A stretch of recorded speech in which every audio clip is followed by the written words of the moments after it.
Hi guys, welcome back to my YouTube channel. Please like, share, and don't forget to subscribe. Did you see the episode kaSine nomntanakhe? So uSne kahle kahle ulaphaka lapha ekwatile ngafuna ukukhulumisa anyone at that trip name. How umntanakhe uSne makaphakama aphawule athi how kuhambile lokho, and everyone was amazed. Sekambile logo. That is so disrespectful. Tando, girl. Girl, what was awkward? Ooh, gag. As guys, usually abantwana mabakhuluma so, especially phambi kwabantu abadala, into abahlezi abayibona kubantu abadala. So instead of them babakhuza ukuthi no, that's not a way yokukhuluma ngomuntu omdala. Just because silwana it doesn't mean mele nimdelele, especially ukukhuza uthando.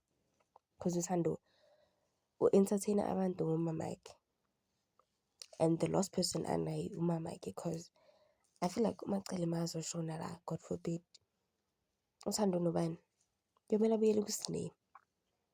So laba instead of ukuthi bamkhuze ukuthi no, this is not the right way to talk nomzali. Hayi cha.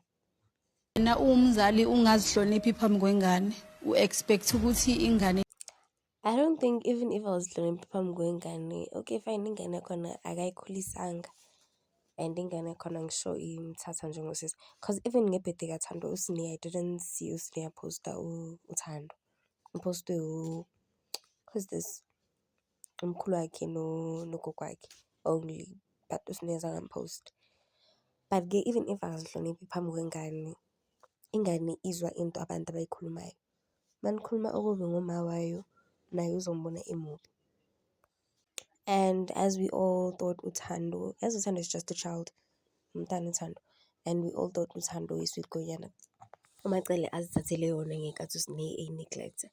But then as ukhula kwakhe, and I think lo muntu could have cut part le uThando akhuluma kanje, because uzirevele as a bad person.